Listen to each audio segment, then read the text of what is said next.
Now, O son of man, I have set thee a watchman unto the house of Israel. Therefore, thou shalt hear the word of my mouth, and warn them from me. Have no fellowship with the unfruitful works of darkness, but rather expose them. Coming to you from an undisclosed location in Middle Tennessee and examining current events from a biblical perspective, this is Bible News Radio with your hosts, Randall and Stacy Harp.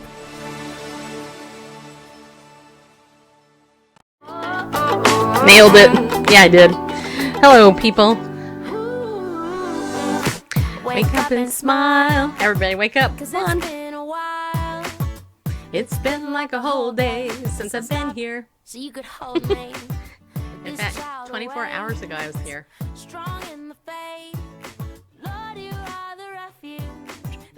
So this is Jamie Grace. Her song, It's a Beautiful Day. Yeah, it is, people. Even though it was raining all day today. There's something about the way. Yeah, it does. I can never get enough of this feeling can't be wrong. I'm about to get my worship on. Take me away. It's a beautiful day. Hello, Sean, Gina. Hello. Whoever else is out there watching. Thank you guys for coming in. So appreciate it this Friday night. Yeah, I do. When trouble seems to rain on my dreams, it's not a big deal. Let it wash all the bugs off my windshield, 'cause you're showing me that in you I'm free, and you're still the refuge that I've just got to get kinda tired. So I won't let it yeah, I am. Don't let a day go by. So put the drop top down, turn it up, I'm ready to drop top. And ooh, there's something about the way your sun shines on my face. It's a love so true, I can never get enough of. This feeling can't be wrong. I'm about to get my worship on. Take me away. It's a beautiful day. Yeah. Yeah, it is. I think Periscope's having issues tonight. That's what Bareface said. No matter what's coming at me, you'll always be the beautiful I sing about. There ain't no limitations to your amazing grace. Your amazing grace. And there's something about the way your love shines on my face. On my face.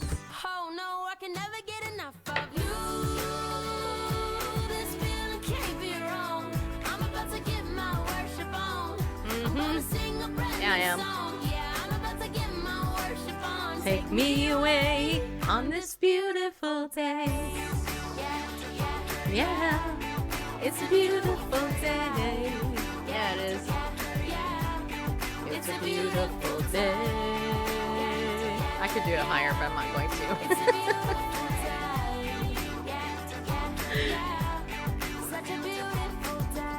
All right, people.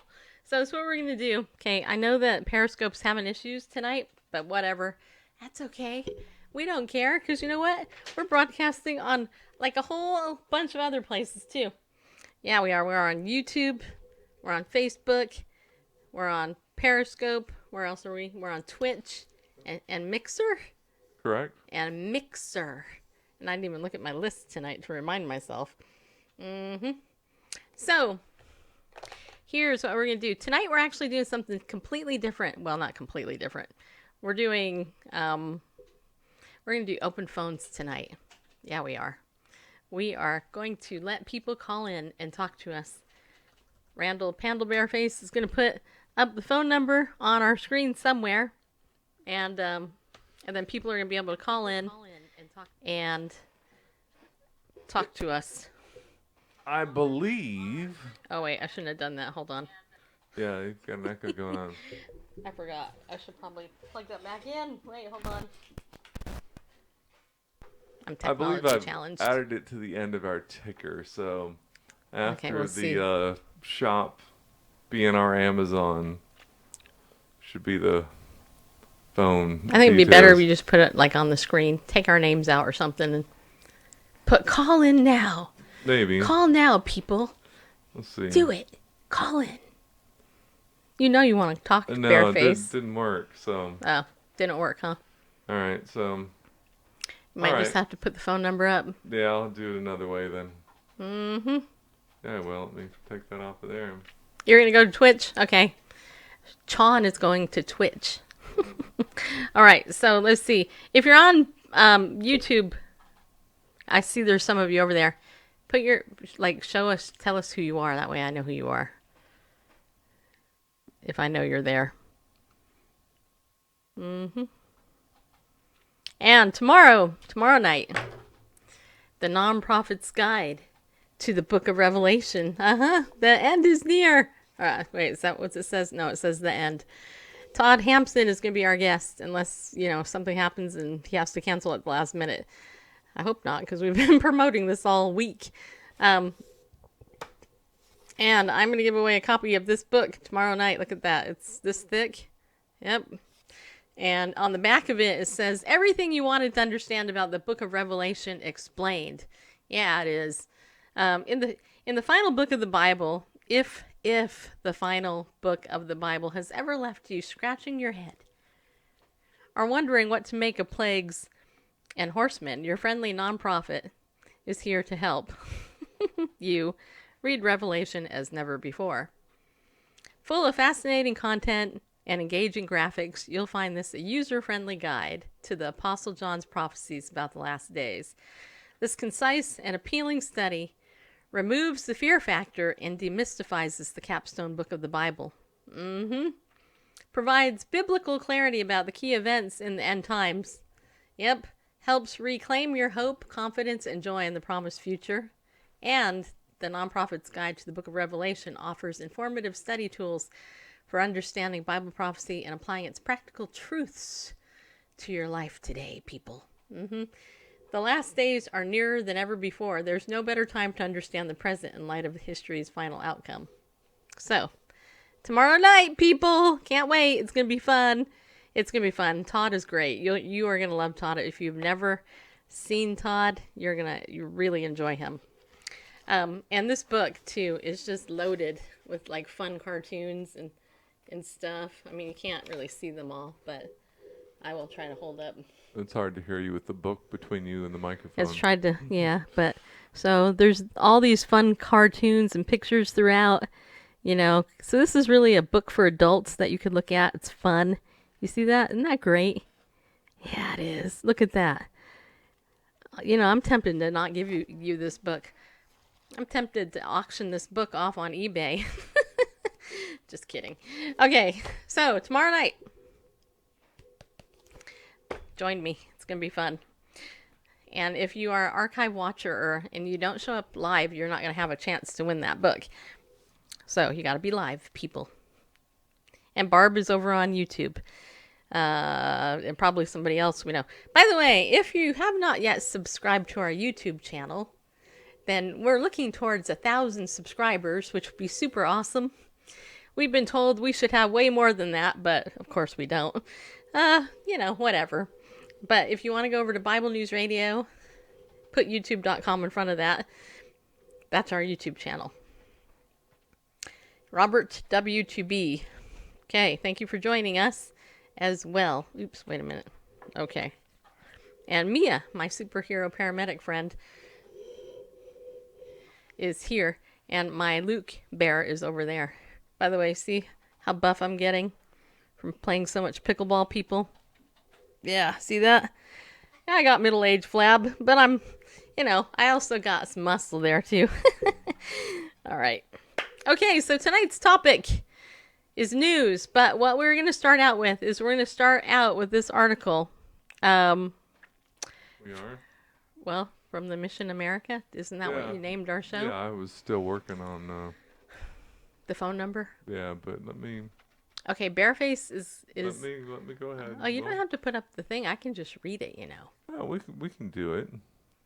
Okay, I'm going to wait. My nose itches now, of course. Has your nose ever itched in front of people you don't know?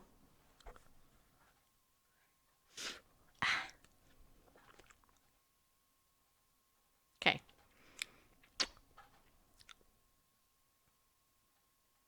There you go. There it is, people. All right, this was actually written by my friend Linda Harvey, I believe, over on her website, missionamerica.com. By the way, this is one of the best websites to get any information off concerning the homosexual lobby or culture. Linda has been on the front lines of this for a long time. Like, ever since I've been doing this show, she's been doing this. And people hate her on the LGBT community in the LGBT lobby. They hate her because she exposes the truth, and she takes it on the chops, though, I tell you.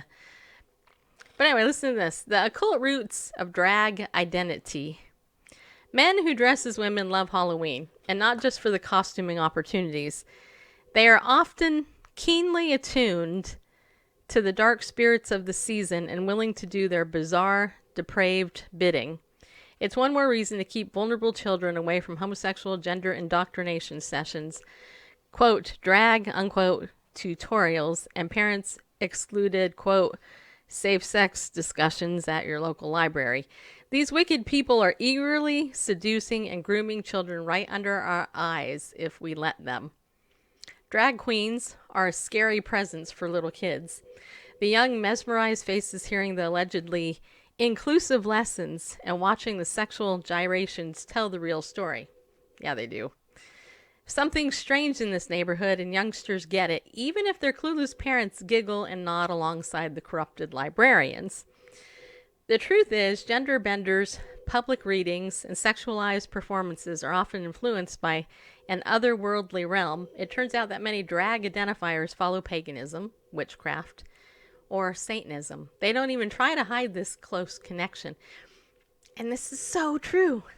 For instance, in a recent tweet, the Church of Satan said, "We can confirm that there are a lot of satanic drag queens, and they are fabulous. And the San Francisco-based Satanic Temple is made up of mostly LGBTQ identifiers, even holding a pink mass at times." A movie made about the group is called Hail Satan, where the leaders say they'll fight Christian conservatives to the death. Are they serious about following Satan? Who knows and who cares? Anyone who adopts his name is tragically fair game. Satan will exploit and manipulate these fools to his heart's desire, and they may never know it. A drag devil partnership is popping up everywhere. There are reports of Austin, Texas area drag followers engaging in occult rituals, including black masses in public parks, to quote hex 2 city council members, courageous people who publicly objected to the perverted story hours at the local public libraries, and a church in Chula Vista, California, was vandalized in September with satanic symbols. Some of the members had spoken out against the local drag queen event. This doesn't reflect well on the themes of love and acceptance that drag queens insist motivate their events. Anna Bohach, I guess that's how you say it, I don't know, the 500 Mom Strong leader, quote, wrote about this movement, "Long gone are the caricatures of drag queens as clownishly quaint entertainment for a subgroup of sexually isolated fetish followers.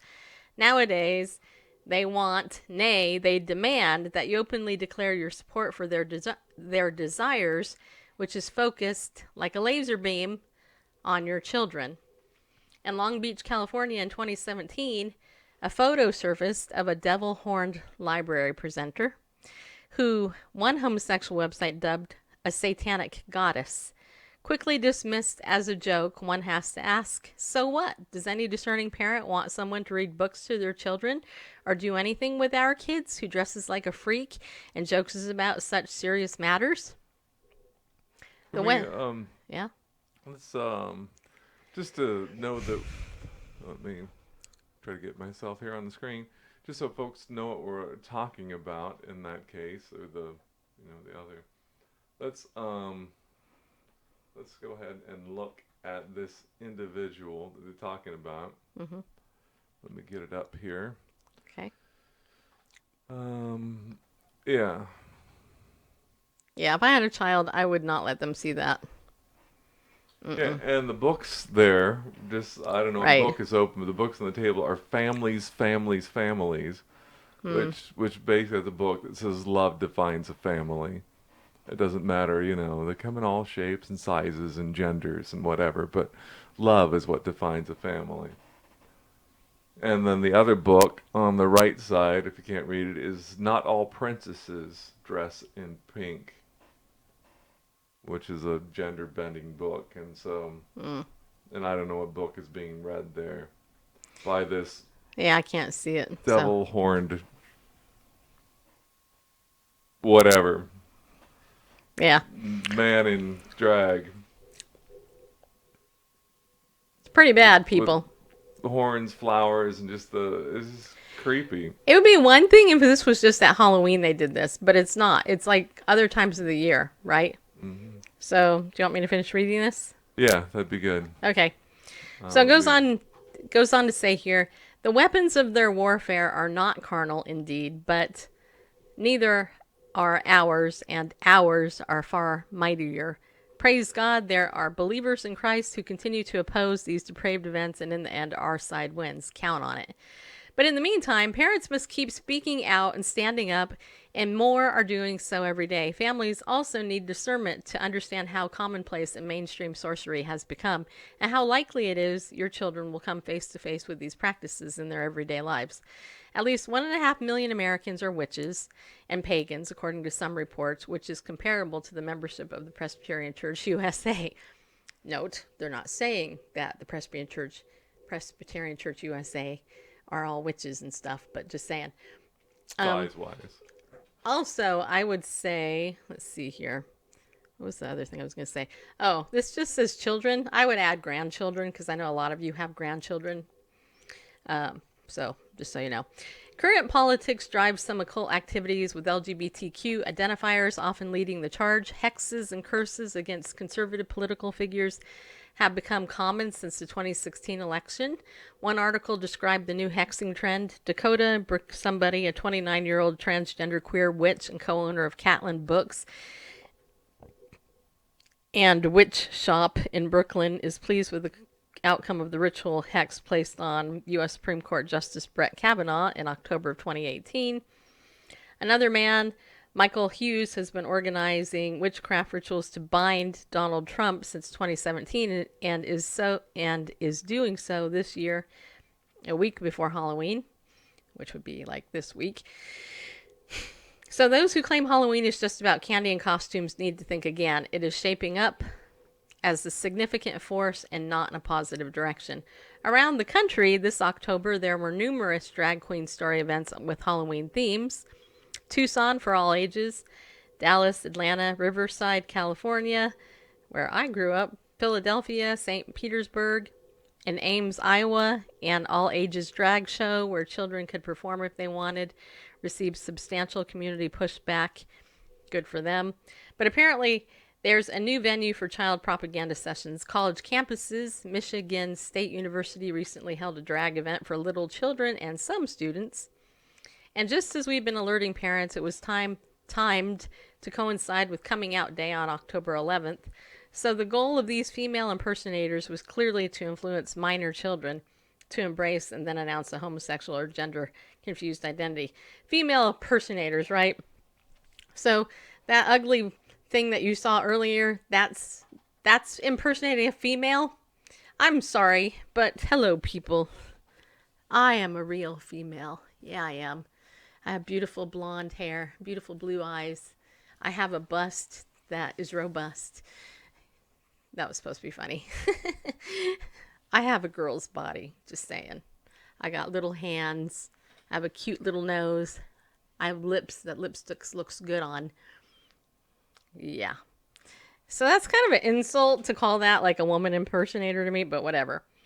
Why was this allowed at a publicly funded institution? Yet, the red flags didn't end there. One of the transvestites introduced the MSU Act by discussing male cross-dressing through the ages. He said whether it's jesters or shaman, every culture has this experience of getting into costume. Let's see here. A shaman is essentially a witch doctor. So once again, the cult influence in drag venues keeps rearing its ugly head. Why should people care? It's a matter of keeping our children away from spiritual and sexual risk. Predatory adults have some very noticeable traits. They manipulate situations where they can be close to children, and they have few or no boundaries, sexual, social, or spiritual. Drag queens insist on close contact with other people's children and instantly dismiss parental or taxpayer concerns. Should we trust these people? Absolutely not. And this Halloween, if we fall for their deception, it's a huge trick. Yeah, it is. So I'm going to tweet this article out. I think I can do that. Yeah, let's see here. I'm going to tweet it out on my Bible News Radio Twitter. And then you guys can read that, share it out. All right, Bareface. Okay, so what did Did what? That's funny. That's a big Yeah, it is. thing. Yeah, it shouldn't be. Oh, it's. Let me turn that off for now. 'Cause We're it's- taking a risk here, people, Yeah, we are. by opening our phone to you people, complete strangers. No, I'm just kidding. Not all of you are. All right. Let's see here. I'm going to go over to Twitch and see if there's any comments or anything. What do you guys think of this? I mean, you know, do you agree with Linda who wrote that, or do you let's talk about Halloween and the dressing up thing, and are you as a Christian going to go celebrate Halloween? Do you hand out Halloween? Do you hand out you know what I mean? Do you hand out candy? Does your church participate, and do you think that this is a good thing if they do or don't? I personally don't. I don't. I think churches are conforming to the world, frankly, when they do trunk or treat or, other stuff like that. I've always been against Halloween, period. Even before I was a believer, I was against it. But I understand why they do it. My church is a Baptist church, and we've been collecting candy all month so that they can give it out to the kids on, Halloween. It's not Halloween, it's the harvest thing. I mean, it's the same stinking thing, people. It is. And I understand the logic. I just don't agree with it. I think it goes against the word of God personally. But anyway, okay, that works. Want to go with that? That works. Okay, let me finish typing hello, people. You're Chat room. going to write hello, people, somewhere? Yeah. Okay. All right, so that was, and now the ticker's being weird. All right. Okay. So this is the only way we can get you to call in is by having you do all that stuff. Using Zoom for now. Yeah, we got to use Zoom. We were going to try to do something different, but it didn't quite work out the way that we thought it was gonna. And if nobody calls in, then that'll be sad, because we're actually being, we want you to call in. We want to have a conversation with you guys. Yeah, especially if you're a mom and you have kids, or, even if you're not a mom, if you're a dad and you have kids and you want to call in, that would be great. And just share, open our eyes. Also, I want to share this with you too. Last couple days ago, I shared my thoughts about racism, or at least what I thought was some frustration I was seeing with some racism. And I only got one negative comment. It's over on my Bible News Radio Facebook page. I answered it. The person didn't actually, I don't think that they actually really listened to what I said, because I was like, what? So, we can talk about that. We can talk about whatever you want to talk about. So I can't tell if anybody's calling in. But I should be able to. yeah? Okay. So, just let me know, because if they do, then I can't hear them unless I put the headset in. And I really don't like wearing the headset unless I have to. Because then I hear myself twice as loud in my head because of the microphone. So the phone number is 646-8. Oh, yeah. You're missing a number. Yeah. What happened there? I don't know. That's weird. Yeah. Let me Let Bareface fix that. fix that. He'll fix that, and then if you want to call in, then you can do that, and then you can weigh in Yeah, on something stuff. happened when on the word rap. There we Yeah. go. Okay, so you get it? Okay, so 646-876-9923 is the number, and then you got to put in the 9 numbers. That's the access code. 231-989-857. And this is just for tonight. Yeah, it's just for tonight. We'll probably use a different one later, because this is it. So if anybody calls in, then we can talk. I see 2 people over on Twitch. Is that you and Sean? Oh, Sean's back over on Periscope. And Twitch, I see 1 viewer. oh, really? Oh, that's weird. I see 2. Well, users in chat are the broadcaster and Commander Root. Okay. Okay. So this is specifically calling in. You're not going to be on video or anything. Just call on the phone. If you have a phone. Which you clearly have a computer. Because we're only seeing on computer. Yeah, we are. Okay. And in the meantime, I want to share with you another news article. Which Randall can share if he wants or doesn't. Well, no, actually, I'll just share this headline. Cross still standing after tornado destroys Texas church. After 9 confirmed tornadoes ripped through the city of Dallas and its surrounding areas on Sunday night, one church is celebrating God's kindness despite catastrophic damage. The EF3 tornado snapped trees and power lines around Northway Church, knocked off their AC units, and shred parts of their roof over the worship center. But still standing amid the destruction, unmoved, was a wooden cross. Yeah, there was. It says here, as I sit today in the chaos of what used to be our worship center, I took comfort in the symbolic reminder that the cross of Jesus still stands. Shay Sumlin, lead pastor of Northway Church, said in a Facebook post, according to FaithWire, the church is not a building, but a people who stand on the confession that Jesus is the Christ and against which not even the gates of hell nor an EF3 tornado will prevail. Matthew 16. Thankfully, no one was hurt or killed during the tornado, despite the cleaning crew still remaining inside the church. Wow. Northway has committed to helping their neighbors rebuild, too. The twister caused extensive damage to surrounding elementary and middle schools, as well as several homes in the area. Our facility is going to be fine, Sumlin said to Fox 4 News. It's just the devastation in the community around us. Our prayers are with them. We want to make sure our members are taken care of and that we rally together to serve the needs of our communities at this time. It feels like a war zone. We need the saints to rally together and serve the community. Northway will host service opportunities for its members to clean and begin repairs on their building. They also plan to serve dinner from their parking lot on Wednesday to the thousands of residents who still do not have power. Wow. Even though our building may be broken, our church is as whole and alive as we have ever been. It's also a great picture of Christ's promised presence with his people in the midst of trial and suffering. So that's a great story.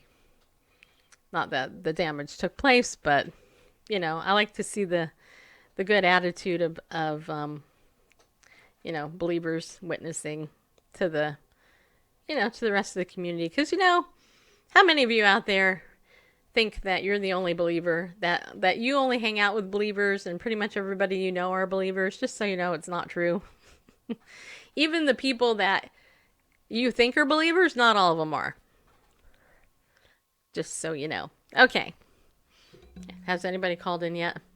I don't believe so. Okay. What? Hello, people. Hey, we're opening the lines for you to call up, so you can call us now. Yeah, you can. Okay. So while we're waiting for one brave soul to call, I will remind everybody that our show is sponsored by Ariel Ministries. Yeah, it is. ARIEL.org is our sponsored for this show.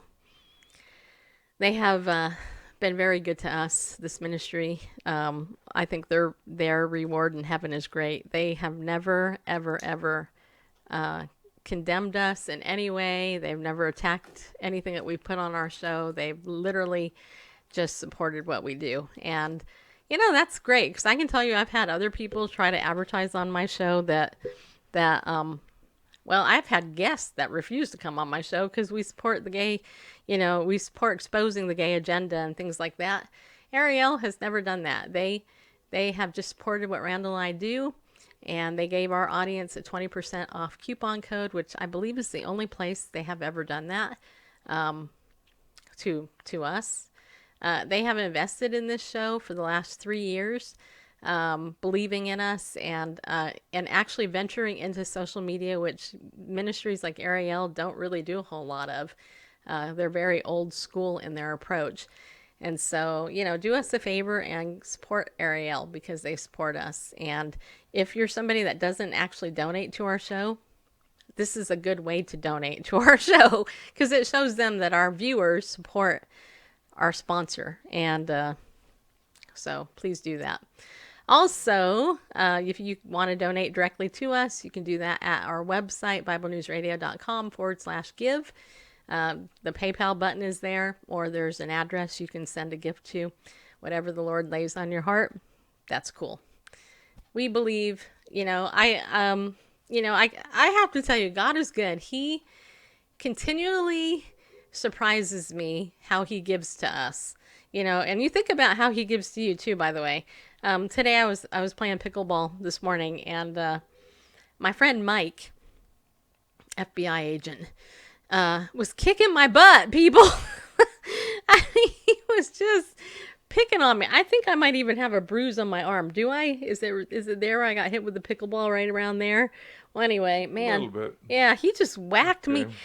Okay. Well, anyway, I'm going to bless my partner that I was playing with. But what I will say is it was a challenging day on the court. We've got somebody who's called in. Really? Yeah. Should we make him wait? No, I'm just kidding.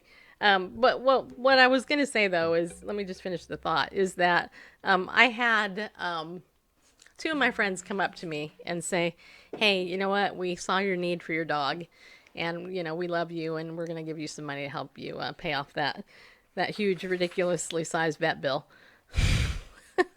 So we were good with that. Okay. All right. So we have never done this before, so we're risking this, people. So Randall's got the switchboard, so I can't see anything. Caller, are you there? Hello? Uh-huh. Yeah, we can. Can you hear me? Uh-huh. Yep, we can. This is Barb. How are you? Did you say Barb? Yes, it's Barb. I think there's a delay. Oh, yeah. Hey, Barb, delay. how you doing? I'm fine. I'm breaking the ice. I'm trying to get you other people to call in. I really don't have anything to say. What? Yeah, right. I'm calling to break the ice. You're calling what? I'm calling to break the ice so other people feel comfortable calling in. So can we tell everybody who you are, or at least like a little bit about you? Okay, so this is Barb. She recently discovered our show when I talked about Doug Hagman's Joe's son, Joe Hagman dying. And she was like, I can't believe that you've been out there for so long and we didn't know you. I was like, yeah, I know, we're hidden. But she has been very generous towards me and Randall. And so, and I love your sense of humor. She's so funny. So. No. Yes. Yes, you are. You're very funny. And very generous, too. So thank you for that.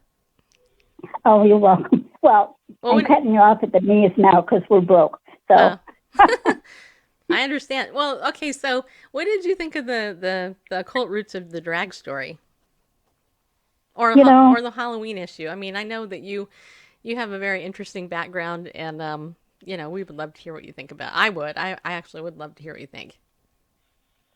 I worked in a hospital for almost 40 years, and there's a high percentage of gay people in the hospital, nurses and so on. And I got along very well with them, but that was about 20 years ago. And in the course of the 20 years now, they've gotten so militant. Mm-hmm. They were always respectful with me. And so, there was really nothing to complain about.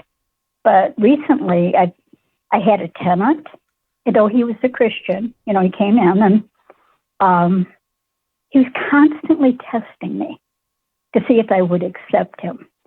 Mm-hmm. And then it was just a hard time for him. And I guess he went back into the lifestyle. He was trying to avoid that.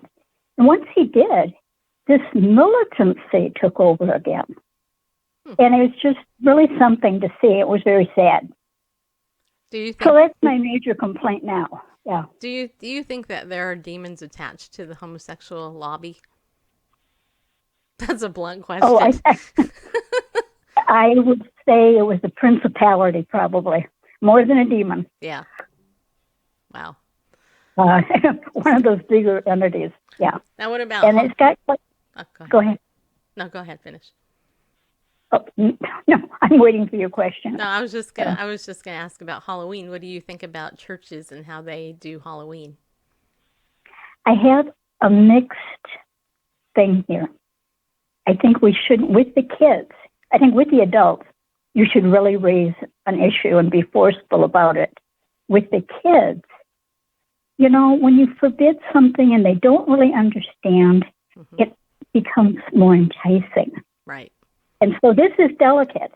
You have to, don't make the kids feel like they're being punished. Right. It's not their fault. All of their classmates and everybody else in the whole world is doing the thing, and they feel quite left out. Yeah. So just tread lightly with the kids. Yeah, and that's hard because I get that, and it's still, yeah. And my mom, I have a couple of photos of me dressed up before I was a believer. And I look back at that, and all I remember. Well, first I got beaten up on Halloween by somebody. I was wearing a Snoopy costume, one of these big Snoopy, heads, and they stole my watch on me, and just put a really distaste in my mouth for the holiday. But we would go out on our streets, and then we come back. My mom would go through the candy, and I didn't realize it at the time, but she was taking all the stuff that she liked. And then giving us the rest. I thought that's what we were supposed to do. We check them for razor blades, right? Yeah. I guess I would probably do the same thing, to be honest. I would. So. Yes, you would. Yes, you would. You get all those Snickers out of there. I would definitely get Snickers out. Yeah. Mm-hmm. In fact, my neighbor just brought us. Keep the thighs at maximum density. Remember that. Right. You can't be a good mother without the thighs. That's right. Like have mother thighs. So. I have a pretty flat butt, though. Oh, okay. Well, we'll forgive you. You're so funny. I thought somebody else would have called in by now. I'm disappointed. Well, can more than one person call in at the same time? I believe so. Really? Okay. Did anybody else call in yet? No. Come on, people. Barb called up. And she's almost like 100, right, Barb? Oh, no. Come on. Almost. That's what she told me. Look. I exceeded my 10. Let's put it that way. Everybody leave me alone. I don't want a flu shot. Oh, yeah. I've done my time. I'm not taking a flu shot for you guys. Yeah. Yeah. We have a, yeah. I mean, I just hit 51. You could give me advice about, being 51, middle-aged.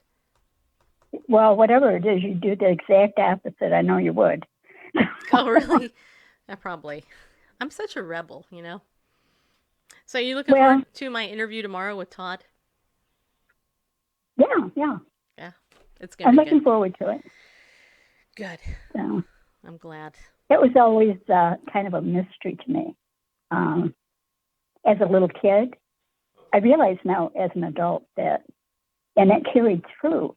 The way I conceptualize different things is very juvenile, like heaven and angels and do they fly and what do they fly in, wings and things like that. All of my angels are cupids.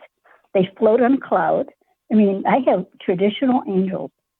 And so it's really interesting to have all these other people talk about, different types of angels, different orders, and what they look like, what they do, that type of thing. Uh-huh. Because I'm stuck at the Cupid stage. Yeah. It's interesting. I like the Cupid stage, actually. Although I did see an angel once. Did you? I did. It was right after I became a believer, actually. And I know you haven't heard this story, but not all of you have. This is the very first time I've seen more than one angel. But when I saw this angel, the night before, my mother and I had gotten in a big fight, which wasn't unusual in my teenage years, as I was, the Lord saved me, and of course, I didn't understand spiritual warfare back then when I was first born again. And I had my own room, and I remember about 1:10 in the morning, give or take, all of a sudden this light hit my face, and it woke me up. And I thought it initially was my mother opening my bedroom door and the hallway light. That's what I thought it was. Because my mom stayed up late. She watched the Johnny Carson show and all that. You probably did too, didn't you? Anyway, it turned out, I kind of got startled and I was scared. I wore glasses back then. I always wore glasses since I was 10 years old. And so I got scared. I prayed, because I was a new believer. I prayed because I was scared. And all of a sudden, the room filled up with this immense peace. And I looked down at the end of my twin-size bed, because remember, I was just in high school, and there was this huge, huge white figure. I mean, it was huge. It was massively big. It was probably as wide as my bed, if not wider, and it was as tall as the room practically. And I looked down, and I was like, "Oh, that's the Lord." And then I'll never forget it, and this was, like I said, like right when I was about 13, 14. And I went, "Oh, okay." And I went back to sleep. I just went back to sleep. The next morning, when I woke up, I had this brand new love for life that I didn't have the night before, because I had been feeling suicidal the night before. And I felt totally on fire for the Lord and all that. So I went out, I got up, I went and I talked to my mom, and I told her, I said, "Hey, I saw this angel last night." And then she went on to tell me how she had seen spirits and ghosts before. And I was like, okay, that's not really where I want to go with this conversation. And I remember later that afternoon, I got on my bike. I rode down to my neighbor's house where my friend Renee was. And she was a Christian and raised in a Christian home. And I said to Renee, I said, "Hey, I think I saw an angel last night," because by then I had determined it was an angel, because the Bible says no man has ever seen Jesus or the Father. And so I was thinking, hey, whatever. And so anyway, long story short, Renee said, "Can you want to go talk to my dad?" And so I said, "Sure." And so I went into their home, and Jim, her father, sat down with me at the kitchen table, and he actually explained to me angels and how to interact with them. And so he told me a whole bunch of things, but the one thing that he told me was, he said, "Make sure the next time an angel comes to visit you, that you ask, you say what's the message you want me to hear, because that's what angels are for. They're to give you a message." And so I was like, "Oh, okay, cool." So then from there, I started to pray that I would have that angels would visit me and, and things like that. And I can actually tell you that has happened probably 4 or 5 times in my life, specifically the angel visiting me at night. And every single time it had to do when I was going through a very, very, very, very difficult time emotionally, and trying to deal with the abuse and different things that I went through. God just proved himself to be faithful. And so I wholeheartedly believe in what a angels. wonderful story. It's wonderful. They're called ministering angels for a reason. Yeah. And so it brought you some joy. Yep. That's not famous. Nope. That's a good deal. Yeah. No, I know. And it's some people think, oh, you're crazy, and I'm like, whatever. I don't care if you think I'm crazy or not. And yeah, the interesting thing is in the New Age movement, they talk about all this type of stuff, and it's kind of like, well, okay, so you guys can get your spirit guides and you can do this, you can do that, but a Christian who actually believes in angels and devils and demons and stuff, if we engage, with the angels, not that we're supposed to be in doing that, but I think TV shows like Touched by an Angel and and Highway to Heaven and things like that kind of made the idea that, look, we do entertain angels unaware, and they really do intervene in our life. It's just a matter of do we really believe that? And I've had some weird things happen in my life, and I'm like, and me and Randall have. It's like, okay, that's just really. No, it's very, very real. Yeah, it is. It's exciting to get up in the morning sometimes to see what the Lord's up to. Yeah, I know, but right? That's a beautiful story. That's really wonderful. Yeah. Yeah, I'm glad it touched you. So you're never alone. Nope. And that is a ministry angel. That's called. Yep, I agree. And we all have them, and we're having miracles happening all the time. We just don't notice. So my advice is to start looking. Yeah. You'll see them. It's true. And that's the thing. God is so subtle. When you get the real flashy stuff, well, that's kind of suspect. But God is very, very subtle, and He doesn't have to prove anything. So it's a whole different thing. Mm-hmm. It's very special when He does intervene like that. Yes, it is. All right, I got a message here. I had to look at it. Okay. But okay, so. Well, maybe I should let you go and let somebody else talk. Only if you want. It's up to you. Our show's only like 15 more minutes anyway. So it's up to you. I'm glad you called. Somebody called. Yay, Barb came to our rescue. Yeah, you did. There you go. Well, that's kind of what I did when I worked. Yeah. Coming to everybody's rescue. So, well, you know what? We used to have a lot. Well, I think Periscope's having problems tonight, so there's like nobody in there tonight. But when we were on Blog Talk Radio, and all of our archives are over there, by the way, at blogtalkradio.com/AC media, as in active Christian media. We had a ton of people call us up. But we also had an 800 number that nobody had to pay for. Well, you don't know these days. I mean, yeah. Most calling plans, cellular calling plans. Mm-hmm. So the call-in format is very nice. It really, it's interesting. It makes a nice homey atmosphere. People get to know everybody. Yeah. So it's nice. Well, you try it. If you don't like it, you don't have to keep with it. I like it because I most of the people that tune into our show that have been, friends of the show or donate to the show, I know them all. We have had on this show, it's been such a blessing. We've had a listener from Australia come and visit us in our home. We've had we've had people from Texas, Ohio, Virginia. Trying to think, a couple from Ohio and a couple from Virginia, actually. A couple other places too. But anyway, we've had quite a few people come in, become friends of ours as a result of this show. And it's crazy to me because I would never have met these people. The world of the internet is interesting. Plus, I've had some questionable people as well. Yeah, so.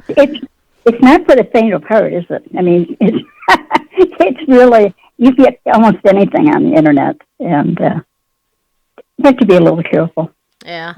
I had a woman who followed me for years.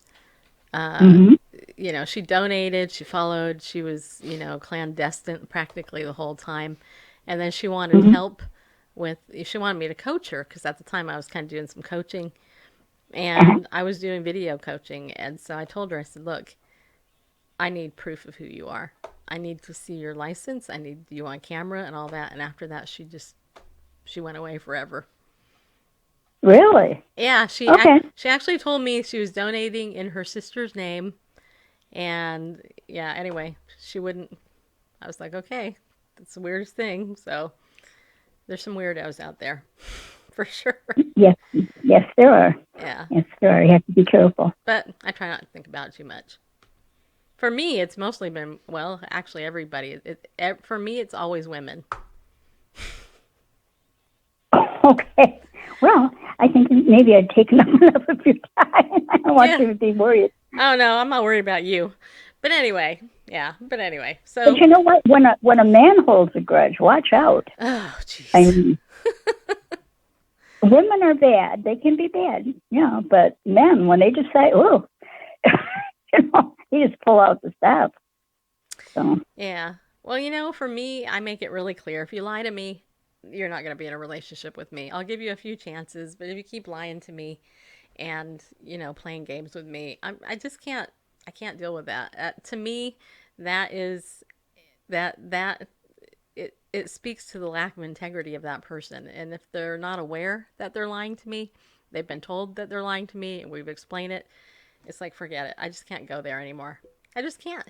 They're not aware that they're lying to you? My word. I don't know. I'm not sure. That is the acid test. I cannot stand liars. Yeah. And as soon as I find that out about anybody, well, that's it.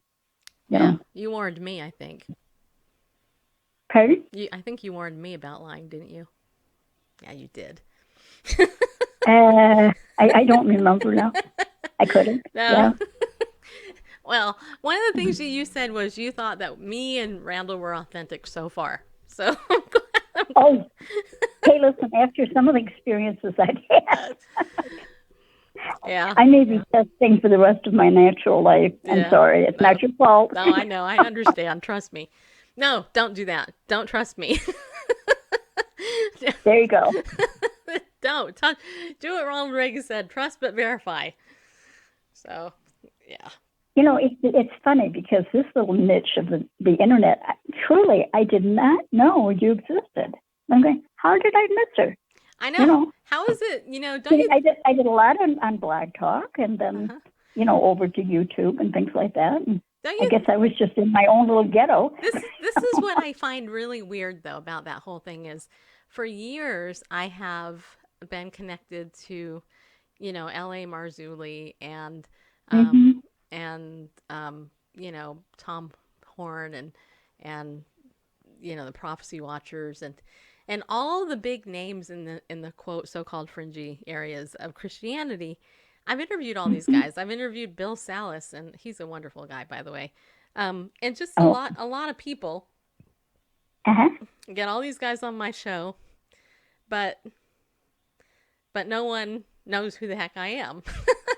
In fact, the first. Oh no! Wait, I'm not a good sample. Oh yeah, I really am not. No. I mean, I think in general, like I remember, it was probably a couple years back. I had L.A. Marzulli on the show. This is one of my funniest stories about L.A. He was on my show, and he's difficult to interview because he controls the conversation. He often shows up late for interviews. He's kind of a type A personality. He's sweet, but he's a pain in the butt as a guest. But so I was kind of sitting there. I was asking questions, and really the whole reason I ever have a guest on is if they have a product, that's why they're coming on. They're coming on to hawk their stuff, right? So, like this book tomorrow, right? This really Todd would come on if he didn't have a book, but honestly, he's coming on because he has this book. Well, LA had a whole bunch of stuff that he was trying to sell. And so all of my questions, it's not like I get a list of questions from L.A. Marzulli to ask him. And I'm just using him as an example because this was funny. I get lead questions from the typical published book, although I didn't get any for this book.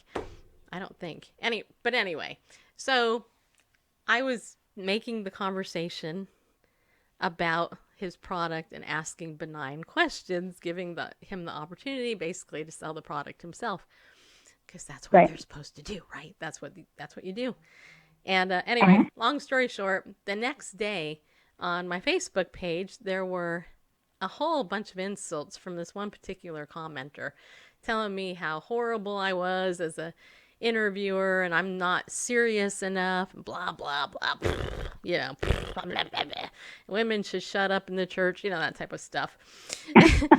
and at the end of all of called a curmudgeon. Yeah. That's a curmudgeon. Right. And at the end of all of this blabbling, blah, blah, blah, about how horrible I was as an interviewer, etc., blah, blah, blah, blah, blah, they ended it with, oh, and by the way, I just spent $100 on L.A. Marjolie's package that you guys were offering. and so I went on my show. You'll be happy. Right. And so I went on the show the next day and I read that and I busted up laughing. I was like, oh yeah, well, I'm so horrible and rotten, you know, but you actually bought the product that I was helping the guys sell. So, you know, so from this seat, it's a very different position. And for me, I've had to learn over the years as a host, because when I first started, I pretty much interviewed whoever I wanted. And it was kind of like, you know, I was getting books. My very first guest was actually Dr. Frank Turek, who wrote the book, I Don't Have Enough Faith to Be an Atheist. He was my very first guest. Now, that's pretty good first guest.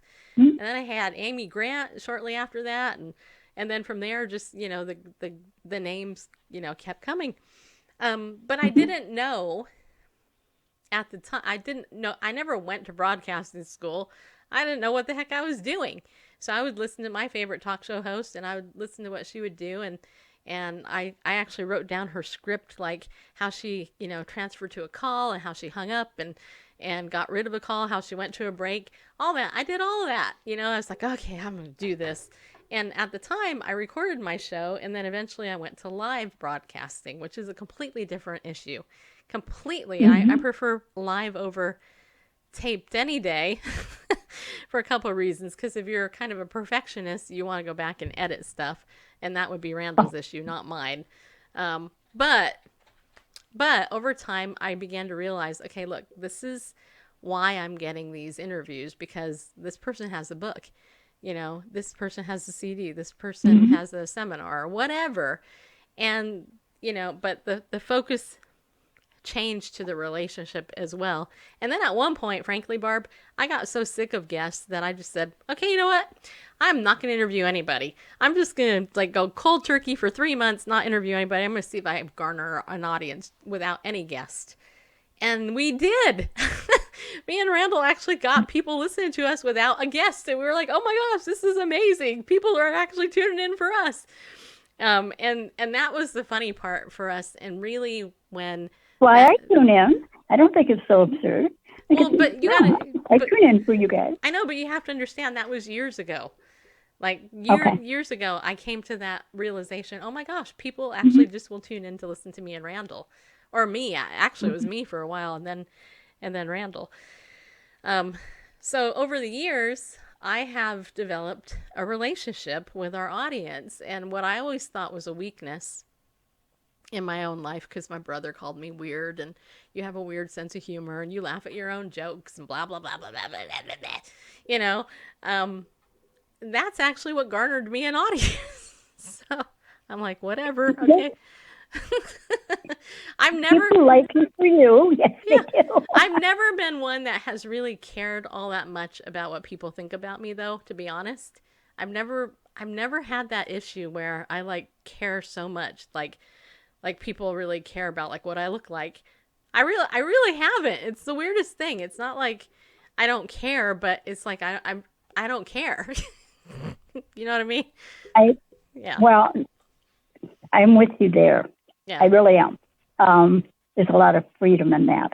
Yeah. You just be yourself. You're fine the way you are. It's the message. Yes. Don't worry about, you know, as long as people are listening to the message, it's the message. Yep. And, you know, people are becoming afraid to get on the radio anymore and express themselves. And it's really a shame. I don't know where it's going to go. Well, I kind of do. Censorship, it's going to go to the place where they're going to censor us and we're not going to be able to. So my friend Audrey Russo, who does a show called Real Talk, REEL, Real Talk. She's an actress. One of the things that she says on her show all the time is, you know what, get on here and actually state your point of view and stop editing your own thoughts. Stop censoring yourself, and we've talked about that on our show, is like how people will censor themselves instead of just really speaking their mind. That's what I did the other day when I was talking about racism. I really hesitated about that, and I did a call with some women that I coach a couple times a week, and one of the women is a black lady, and she read it. She read the whole thing, and she's like, and so I asked her, I said, Natasha, tell me what you thought about what I wrote. And she said, I thought it was fine. And then I said, well, explain to me this issue then about the whole black thing and black women in business. I said, I don't get this. I don't understand white privilege. As far as I know, I wasn't raised with it. And she actually explained to me, she said, really what it is, and she explained to me how in the black community, and if you're black, okay, and I asked her too, I said, do you like being called black? Or, why do we even have to do that? But anyway, I never had that issue with the Mexican or Oriental or Filipino or anything. But she said, well, I'm not from Africa, so yeah, you can call me black. I said, okay. Anyway, so she said that in the black community that, they fight against one another in that community because, they'll talk about the poverty and, they'll talk about entrepreneurship and like how somebody opened up a restaurant or something and they were black, but the person will instead, other people will go eat at some other guy's place. He's a white business owner. And then the black business gets shut down because they didn't have enough business. And so she said it was really just a way to encourage the black folk to go to a black owned business to support the black entrepreneur. And it's set up a political correctness that is right counterproductive. It's not good. Yeah. And so I said, oh, okay, well, that I totally understand. It just doesn't come off that way to me if it would stop at Madison Avenue, that would be fine. Right. But it's all this divisiveness. We don't need any more of that. And right. let me just qualify what I'm saying. I'm never happier except for when I'm downtown Detroit working with people. So it's not a bias that you're hearing here. Right. Yeah. It's counterproductive. I know. It was actually a tenant, and they were from down in Detroit, and it's a long story, but he would tell me, well, you just don't realize what we've been through, and so on and so forth. And finally, I looked at him and I said, look, it's all true. I believe you.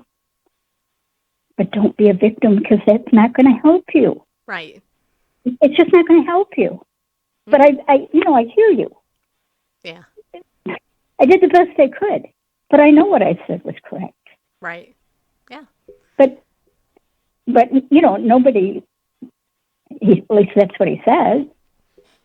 The best thing that I took away from that experience, when he was a little boy, he said that he used to see a hole in his wall, a big black dog on the other side. It was very menacing, and it scared him as a little boy. And so, he told me this story, and I thought, okay. And I thought that's something that he grew out of, and it was, something in his past. But they were with us for about 18 months. And before he left, he said, he called them hallucinations. I call them a type of a vision. But he said, I haven't had any of those since I've been here. And I didn't do anything and pray over him, nothing. It's just that he needed a place to go and heal. Yeah. And I was just very, very satisfied by that. And I hope they do well. Yeah. It was a good experience. I don't know what else to say. The political correctness is destroying this country, and it's destroying these various groups as well. Yeah, true. And I can't really explain it, but you and I know it is. Right. No, I know exactly what you're talking about. It's funny. I play pickleball with a lot of people, And half the people, I wouldn't say half, I would say probably a third, maybe a third of the people I play with are liberals, and and very adamant, like no guns, kill your baby, pro gay, etc.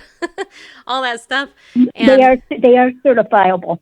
yeah, Got it. but when the other day, in fact, I was playing pickleball, and one of my friends I was playing with, what is an atheist, and me and him were playing on the same side. It was me and him against these other people, and I couldn't help. And I don't know what they think about. I don't know if they go, I'm playing with Bible News Radio or whatever.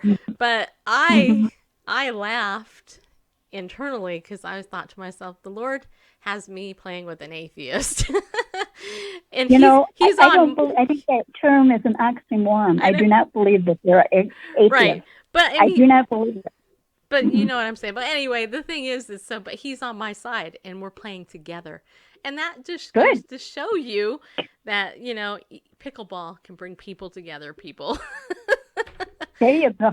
Today I was playing with a pastor, and I was like, man, I wish I was playing with that atheist, because he was playing a lot better than the pastor was today. So. The atheist may have had more faith, actually. Yeah, who knows? So, I've had atheists ask me to pray for different things. Yeah, I have too. Yeah. But, and one time it was really, really amazing. She called me up. She was a teacher too. She worked, in a school, and she lost her appointment book. Well, one of her kids picked it up and stuck it in their bag, but she was lost. You can only imagine as a counselor, having people come in all day. You don't know who's coming. And so she asked me to pray to find this book. So I did. And a couple of days later, she called me. So that was good. Anyway, no, I do that all the time, though. I just my approach is, well, of course you're a Christian. We're going to pray and we're going to do this thing. And I guess I'm so overbearing that before they know it, they're doing it. That's funny.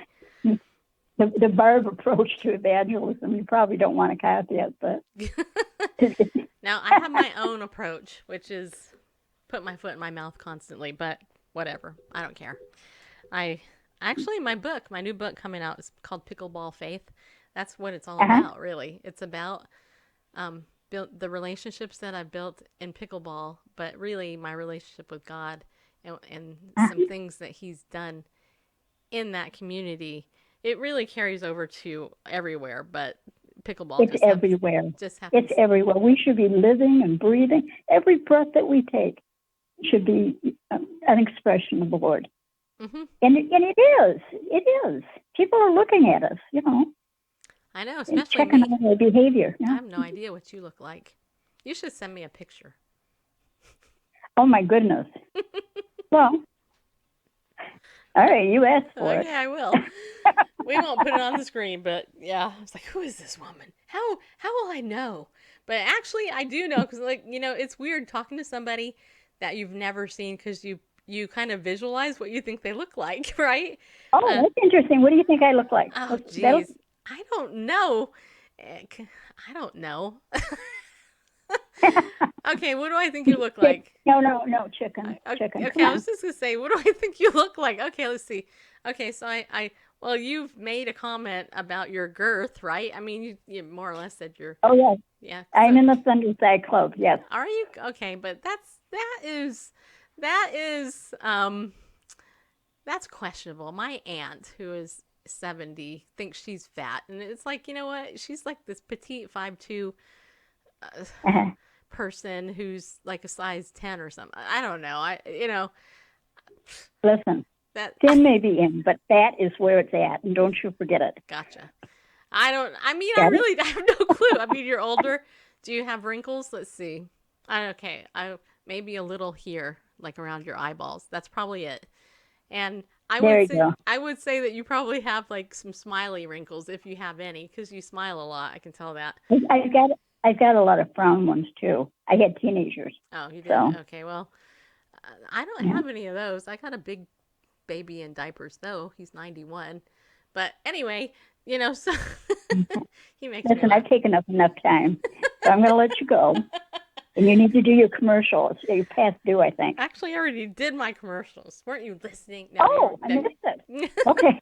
I didn't do my legal shield one. I should do that and then end the show, unless somebody else wants to call I've in. got to go over there and check Ariel out. Yeah. So I haven't done that yet. They have Okay. they really do have some good stuff over there. You would like it. Well, you have a good night. I'm going to let you go. Okay. Thanks. Okay. Good night. All right. See, Barb saved the day, people. Mm-hmm. So did anybody else call in? Are you over there still? I'm over here. He hasn't left. Okay. I haven't left. I probably have a completely different vision of what Barb looks like. I don't know. It's so funny. Ann B. Davis, you know, Alice on the Brady Bunch. That's what you look like, Barb. I don't know. I have no idea. It's funny when people have told me that, you know, they think they know what I look like before they actually see me. They always say I'm petite and skinny, and I always laugh because I am petite, but I don't think I'm completely skinny. Not how I define skinny anyway. But anyway. All right, so one last announcement, unless somebody decides to call in before I'm done with this. If you have not yet purchased Legal Shield or identity theft protection for yourself to protect yourself, and if you need to get a will done and you need to use the service that I provide, then I would invite you to get in touch with me and sign up. Okay, if for some reason you are already a member of Legal Shield and identity theft, and you already have ID Shield, then let me encourage you to use your service.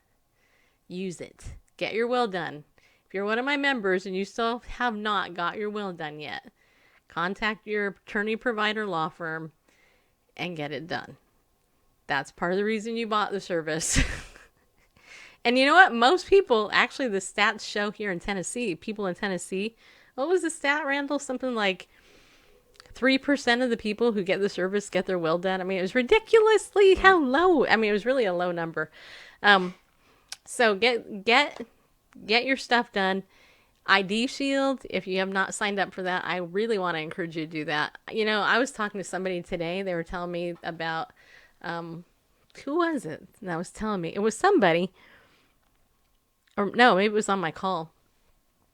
Just that, you know, they know somebody that got their identity stolen. They're like, yeah, I need that. You know, don't risk that. Don't risk getting your identity stolen, because you know what? It's a mess to clean up. And with our service, we have that restoration aspect that other services don't.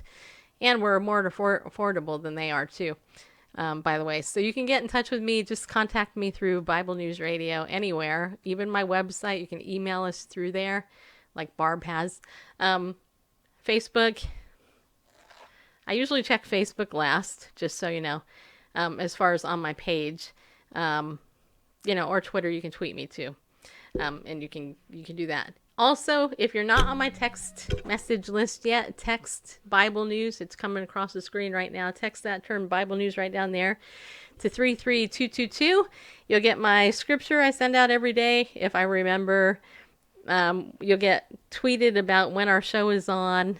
And, also, sometimes I do contests and stuff. So, you know, you want to be on that list. Try not to bug you too much, but I do try to bug you every day. So, but it's a text message list. It's really easy. You'll get it. It's not a big long email. I pretty much killed email for the show because it's, you know, sometimes I do, but most of the time I don't.